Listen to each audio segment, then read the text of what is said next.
sigurado ba? Anong nagdala mo kagauban? Ay, binuang mo na mo Daniel. Kita ra may nag-istorya. Tayo lang nag-uusap. Bakit may dala kang kasama? Ha?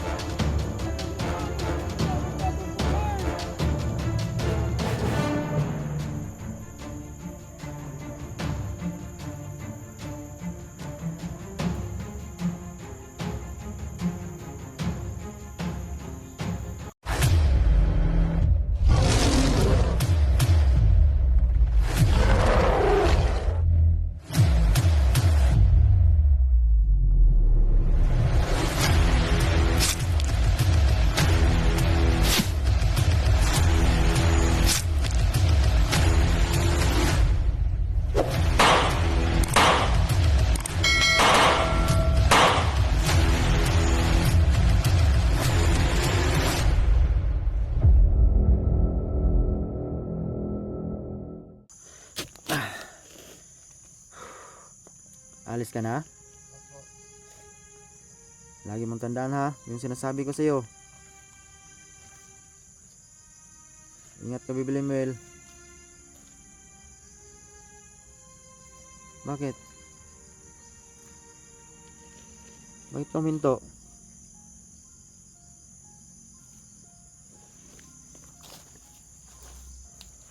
Bakit ka huminto?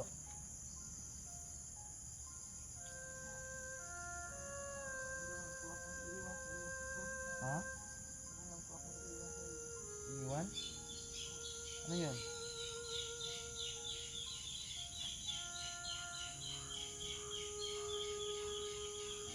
Anong iwan mo?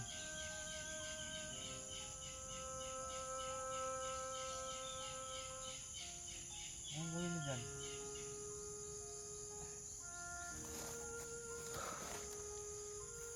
Gamit mo po ito. Ano yan? Ito yung paglalakbay. Meron po itong pangyarihan dito. Nandito po ang aking pangyarihan dito ng galing. Nandyan? Ito, So, ibig sabihin, iwan mo sa akin yan? ito para maprotektahan ang po ng pangyarihan po. Baka may masamang nangyari sa'yo na. Okay lang ba? Kailangan naman po. Uuwi ka naman sa inyo no? Ito, Okay na yan? ito. Meron po naman ito ang pangyarihan. Itong pangyarihan po tungkol dito. Kaya ito po ang aming pangyarihan na nanggaling sa akin dito. Ayun, maraming salamat, Bibilimel. Napakabait mo talaga.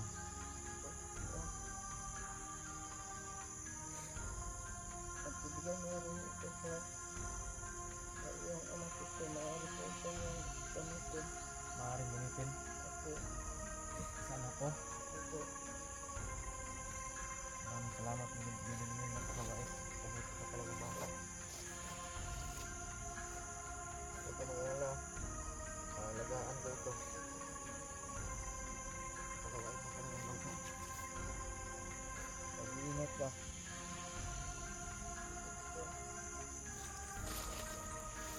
Binigay niyo sa akin yung bandana ni Bibilimel. Ingat ka, Bibilimel. Pupunta na po ako dito. Opo, oo. Yung pinag-usapan natin, huwag mong kalimutan ha. Salamat dito sa bandana.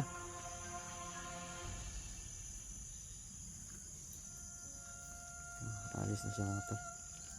Mag-iingat ka.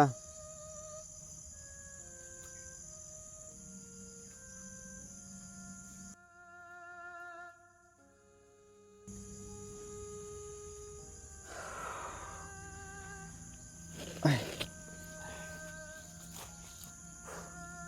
Nakakaiyak isipin mga tol. Pero kailangan nyo gawin.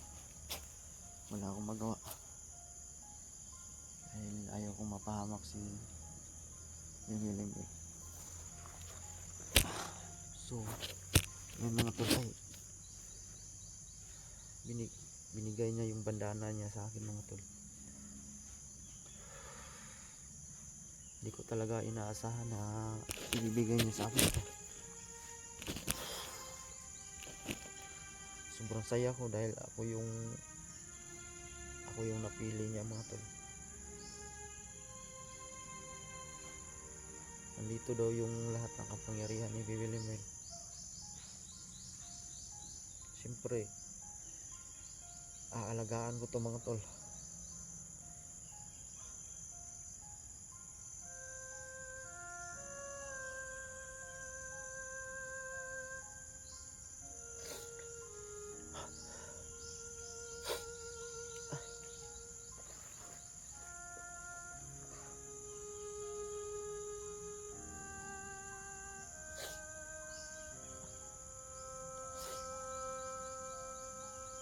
Sobrang napakabait na bata. Believe talaga ako sa kanya.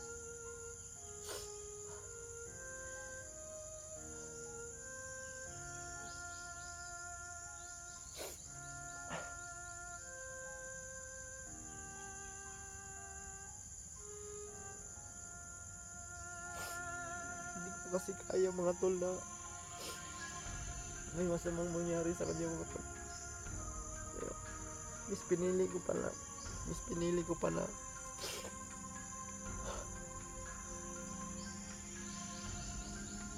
ako lang. Kasi iniisip ko yung sarili niya, baka pahamak siya. Ako pa mabuntungan lahat.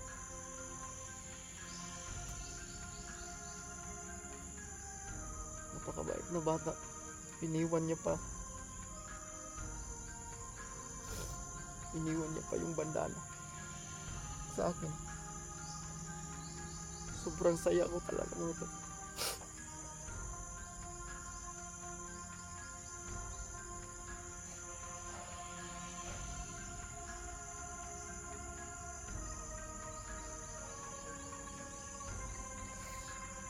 Sakit ng isipin pero kailangan kong tagapin.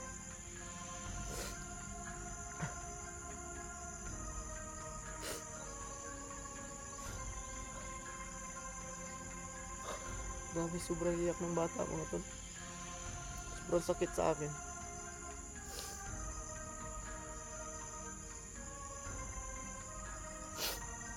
Tawarin mo ako, may bilimil. Itong ginawa ko para sa'yo to. Pamahal ka na sa akin kaya kailangan kitang ingatan.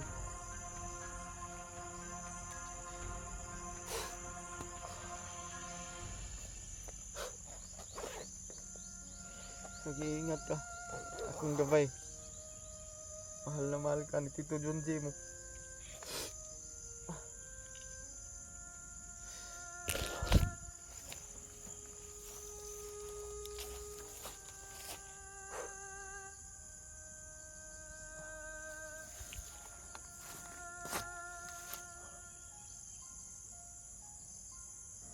Ako ngayon mga tol ay mag-focus muna ako sa anak ko.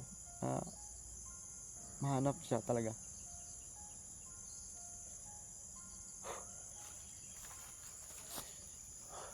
Sakit, sobrang sakit. Napamahal na ako sa bata, napamahal niya siya sa akin. Tulad niya sabi niya, hindi daw niya kaya na iwan ako mga tol. Pero hindi kasi pwede. Delikado yung buhay niya, hinahunting siya ni Supremo. Ang katukutan ko lang mga tol, pang matiming talaga. Ano ba yung sahod ko buwan-buwan? Mahirap para sa akin.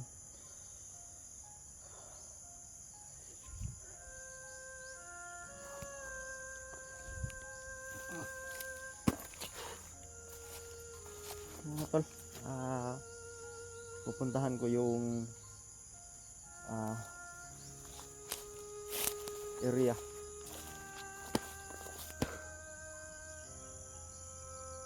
na pinag-usapan namin ng bandido, kasi may pinag-usapan kami mga tol. Ewan ko kung anong magandang balita niya.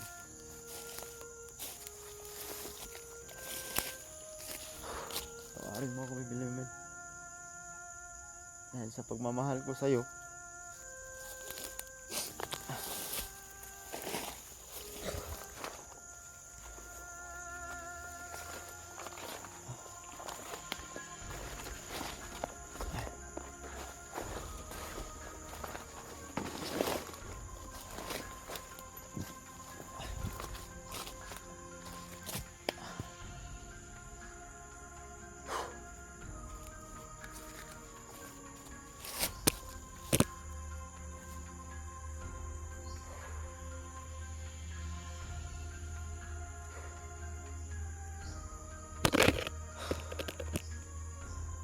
alam ko naman tama yung ginawa ko mga tol, di ba? Para sa kaligtasan ni Bibilimil na baka mahulog siya sa alanganin ba. Alam ko maunawaan niya ako mga tol. At kakayanin ko. Kakayanin ko mga tol.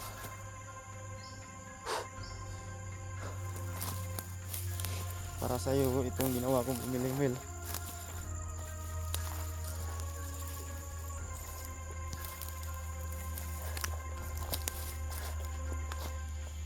Pupuntahan natin yung area mga tol na sinasabi ng kaibigan natin na si Daniel, isa sa tumulong sa akin.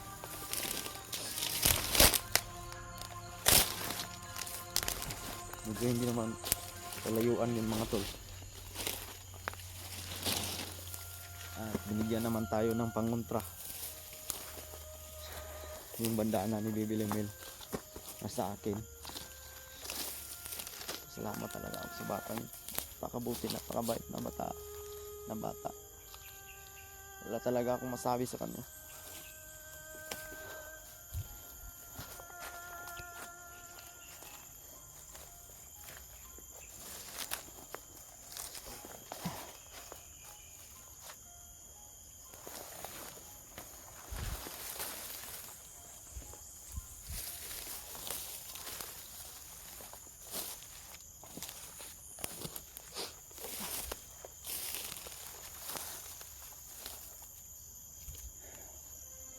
Sana kaya yun? Nilimutan ko na yung lokasyon ba?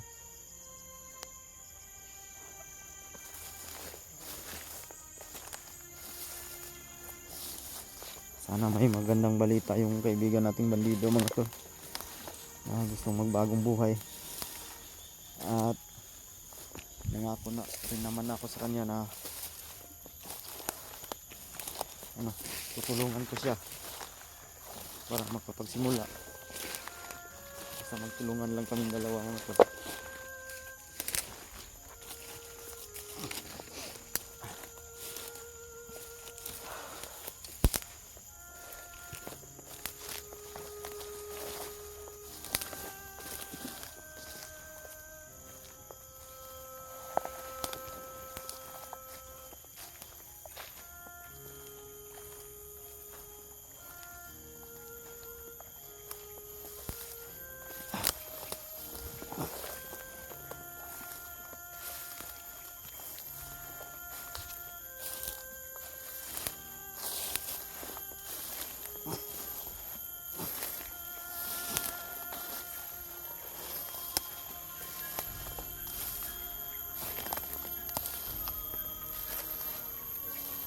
Parang ito na yung sinasabi niyang ilog na dito kami magkikita.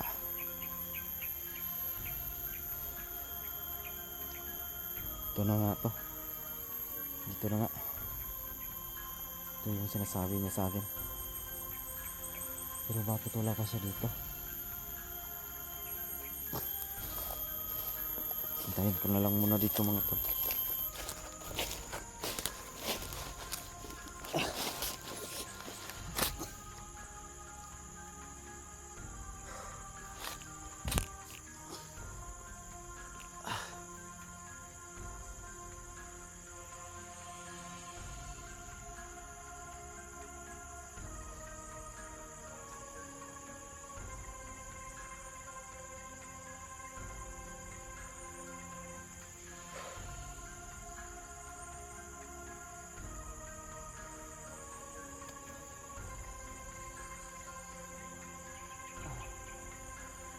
Sakit man, pero kailangan natin tanggapin. Kasi yung bata mga tol, napamahal na talaga sa akin. Napamahal na rin ako sa kanya. Hindi ko na inisip ba na iba siya sa akin. Tinuring ko na siyang anak.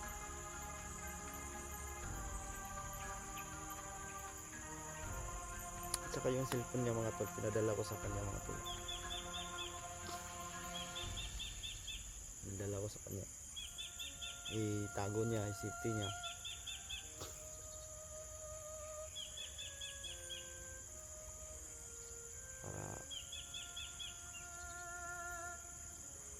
pagdating ng panahon,